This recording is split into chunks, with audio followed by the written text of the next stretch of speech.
quick question. How much do you plan on being worth by the time that you are 65?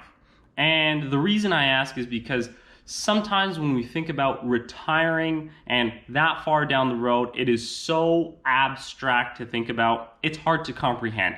But when is the time to actually start thinking about that? Is that on our 64th birthday? Or you know what, the number may not even be 65, it may be 75 or 85, or even 45, but whatever that number is that we're gonna retire at, we wanna have an amount of money so that we can enjoy all the things that we've always wanted to, like traveling, enjoying our hobbies freely, and at the same time not giving up any part of our lifestyle. So we're gonna look at a couple ways that will help to get us there and how they will work in our favor. So let's take a look. We're gonna take a look at a couple of investing accounts that we have here in Canada, our registered retirement savings plan and our tax-free savings account. And these are just the accounts that we have. They're not the actual investments. So we open up either one of the accounts or even both, and then we put our investments inside of these accounts, whether you want to invest in stocks or bonds or meme stocks or GameStop or Tesla or Apple. You put those inside of these, and these are just a couple options. There are others as well. So we're gonna take a look at some of our examples of how these work out in real life. So we're gonna keep things super simple here. We're gonna start off with the RRSP. We're gonna say, big payday, we got $20,000 and we're gonna throw $20,000 into our RRSP account. And as soon as we do this, we get a tax break from CRA. So depending on our income tax, it could be 35%. We're gonna keep things easy and simple. We're gonna say 35%, that equals $7,000 for a tax break. So if we're owing at the end of the year $7,000, doing this gets rid of that $7,000 and we don't have to pay any taxes. If we don't owe any taxes, then we're gonna get this $7,000 back in our account, cold hard cash. That's the benefit, but we're gonna have to pay it later, and we're gonna talk about that. So we're gonna keep this super simple. We're gonna say we invested this $20,000 into our RSP at a rate of 6% for 20 years, and we didn't touch it, we didn't do anything, put any other money into that. You know what that's gonna equal out to? That's gonna come up to a grand total of $64,142.71 after those 20 years. Pretty good, right? So in our RRSP, we have this amount of money. But just remember, when we go to take this out, whether we take it out in a lump sum or we break it up, we're gonna get taxed on it as income tax. Now, so this number is not the actual number that we have in total value, because CRA, they're gonna bring their taxes in on that. And let's just say that we keep it at 35%. This total here actually turns out to be a bit less at 41,692.76. So after those 20 years, we go to take it out. CRA says, hello, I'm here to collect my share. And they take a piece of that pie.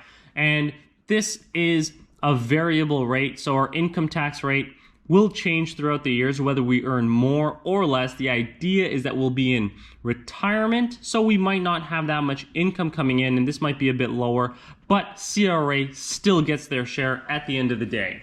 Same scenario, but let's just say that, you know what, we got our tax refund for this investment, and we actually put it into our RRSP. We didn't spend it on bills or car payments or shoes or lipstick or anything like that.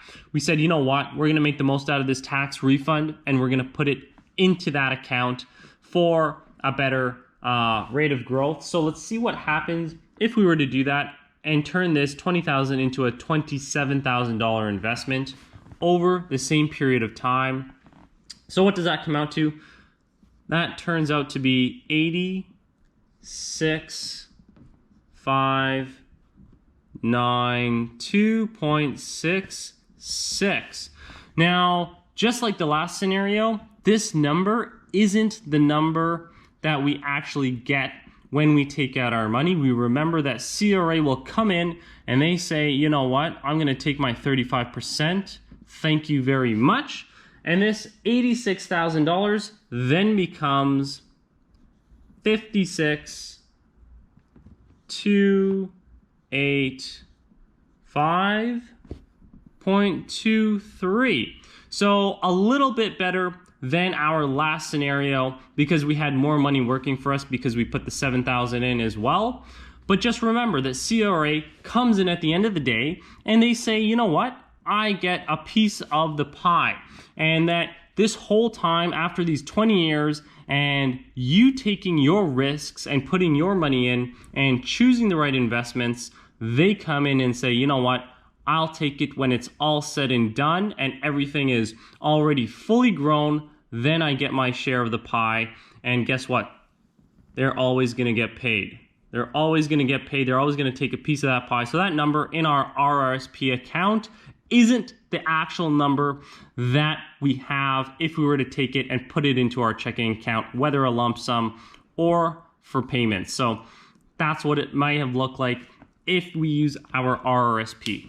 Now, remember that the RRSP, you do get a tax break and you may get some money back depending on your income tax. This tax-free savings account, you get nothing back. They don't care. But there are limits around both accounts. But you put in this $20,000 as long as you have enough room. This turns out to be, over the course of those 20 years, you get a total of $64,142.71. Now, this is your money. At the end of the day, this is a tax-free savings account. The government has no part of this. They don't come in, they don't take their share. They're not entitled to any of this money. So if this is your balance in your tax-free savings account, you could literally take this and transfer it into your checking account or your savings account, and you would have the exact same balance. Nobody is coming in.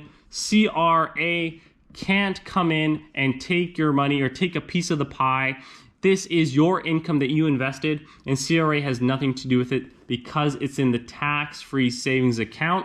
And that is the best benefit that this account has to offer, is that it is sheltered from any sort of taxes. A quick rundown on both of those accounts, the RRSP and the TFSA. And you know what, if this provides anything else, a little bit of insight on how these accounts work and how you can use them in your favor, whether you use one of them or already have one, or even if you use both, hopefully this provides some information that'll help us get closer towards our goal a lot easier in the long run, because that's where we want to be. We want to be in a good place when we retire, and we want to have those dollars at the end of the day. So I hope this helps, and I hope you use this information. So take care, have a great day, and see you later.